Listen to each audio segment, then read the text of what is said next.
For fans of the first A Plague's Tale Innocence, we finally received the long-awaited sequel, A Plague's Tale Requiem. So we can already expect a fantastic gaming experience with breathtaking graphics, beautiful scenery, and a deep and compelling story. Focus Entertainment didn't fail to give its fans yet another fantastic game. So in case you need a quick refresher on the events of the previous game, here's a quick recap of the story. It follows the story of Amicia and Hugo, two homeless orphans, and together they must find a way to survive not only the rat plague that is spreading throughout France, but also run away from the Inquisitors. They're on a journey to find a cure for a disease that Hugo has called Prima Macula. No! It's starting again. I need help.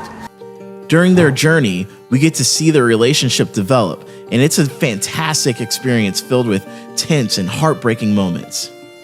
Now in the sequel, we once again follow the story of both these characters, and it takes place 6 months after the event of the first game. And even though we hoped that these characters would finally be able to live happily, we discover that sadly, they will have to once again go through awful experiences. A Plague's Tale Requiem is as dark and gloomy as its predecessor, and our protagonist will once again have to make hard decisions in order to live. Overall, the game received positive reviews, with IGN giving it an 8 out of 10, and has a score of 83 on Metacritic. In fact, it has similar reviews to its predecessor, and while it's not perfect, has really good feedback from the community. Alright, let's kick things off with the story and narrative.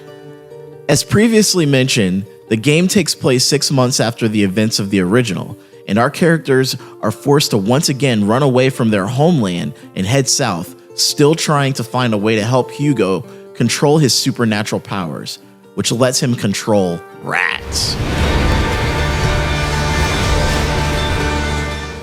Our characters have little to go by, and their only hope now is to try and find an island that Hugo saw in one of his dreams. It is a stretch to go after something with so little information, but it's the only thing that they can do. Along their journey, they'll come across all different types of cities and people that will attempt to aid them on their path. One of the most exciting aspects of the story is to see just how much Amicia and Hugo have changed, as both of them are forced to make hard decisions in order to survive. We begin to see a more cold and aggressive side of Amicia, and of Hugo as well, as both of them are together in this. It's fascinating to see how this change affects not only both of them, but their relationship as they start to grow distant from each other. I was expecting that they would explore more of their relationship and how their actions would make them disagree and grow apart from one another. But sadly, the game doesn't focus on this, as it once again focuses more on both of them searching for a cure for Hugo.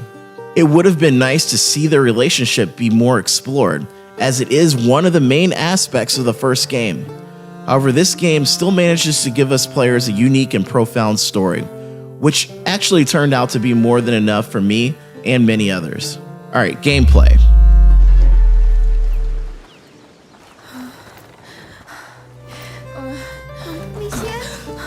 Amicia? No. It's bleeding a lot.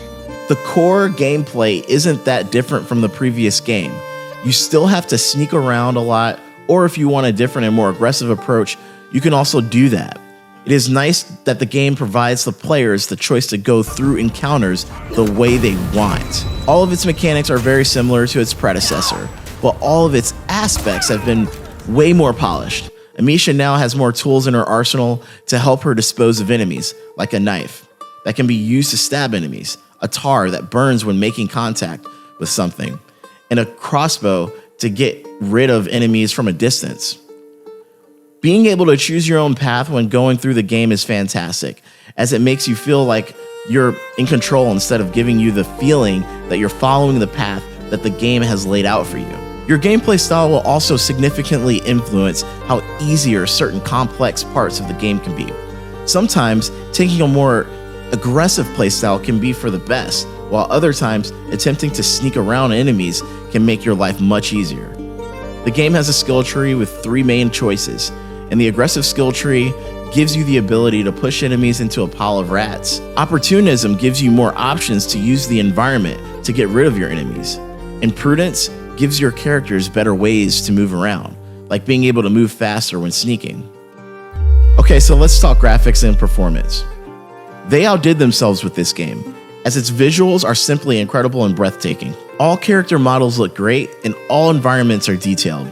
The combat now looks way more violent and realistic, thanks to its visuals, and to be honest, in the weirdest way possible.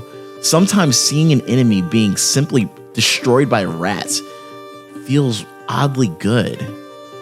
However, the game still has some minor issues, like a somewhat long loading time. I mean, what is that?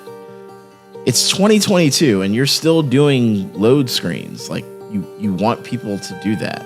The developers should be embarrassed to force players to experience load screens. This is a minor inconvenience, but also an unnecessary one in my book. Replayability. If you want a more challenging experience, the game offers a new game plus, which increases the game's difficulty, offering players new and more complicated challenges. So if you want to test your skills, be sure to try out this mode. The game doesn't offer much, as other playthroughs won't give you any new content. Personally, while the game was well worth playing, it's a story that I don't have a desire to revisit.